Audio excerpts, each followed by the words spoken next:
તો જવું જોઈએ તો બગાડે નહીં. જવા દે તમને.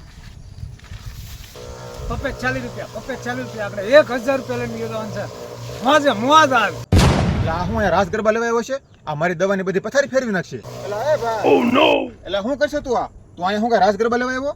આ મોંઘા ભાવની દવા છે તો દવાની પથારી ફેરવી નાખી. આમ તો મોટા મોટા ફાકા મારતો છો, હાથી ઉપાડી લઉં આમ કરી નાખું તેમ કરી નાખું. એ હું છું ભાઈ.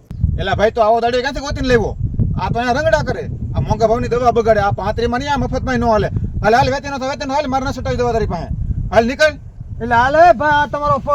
આપણે કાંઈ એટલી બધી જરૂર નથી હો. વેચેનો તો વેચેનો હાલ. આમ દવા બગાડવાની હોય. જરૂર જ નથી. 40 રૂપિયા તું હું 40 રૂપિયાનો દાડીઓ છો? તું મફતમાં ન હાલ. હાલ આવતો નહીં કોઈ દે આ બાજુ. એટલે ભાઈ આવા દાડીઓ ગોતીને લવાય. એટલે ભાઈ માઇન્ડ કરીને ગામમાં દાડીઓ ગોતીને લાવ્યો હતો, એને તે કાઢી મેલ્યો. એક તો આપણો કપા અત્યારે રોગે ભેળાઈ ગયો. હવે આને આપણે દવા છાંટવી કે ન છાંટવી? ગામમાં કોઈ દાડિયા મળવા જોવે ને, આ ભાદરવા મહિનાના તડકા પડે તો કોઈ દાડિયા ન આવતું, તો આ દવા છાંટશે કોણ? હવે તું છાંટવા માંડ પપ લઈને દવા. આ બધી દવા તારે છાંટવાની છે. તું દાડીઓ ગોતીને લાવ્યો છો ને, એવા દાડિયા ન હાલે. હાલ છાંટવા માંડ તું, અને હાન થાય તો બધી છાંટી દેજે. એટલે ભાઈ મેં થોડી કોઈ દવા છાંટી અને મને કાંઈ આનો અનુભવ નથી. આવું કામ થોડું મને ફાવે.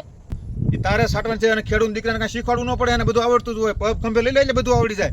અને આમ છાંટવા માંડવાની. અને હા સુધી છે ને આ દવા બધી હટાઈ જવી જોઈએ. દવા હટાવર ઘરે ન આવતો, નકર તને ઘરે નહીં કડવા દઉં. હા કર ચાલુ. આ તો મેં દાડિયો ગોચ્યું ને મારે છાંટવી પડી. એટલે આ શરૂ ક્યારે થાય? ના તો મારા સાહેબ છે એટલે ખબર પડતી. છાંટવા માંડ ગયે કા. અને વ્યવસ્થિત રિઝલ્ટ આવવું જોઈએ.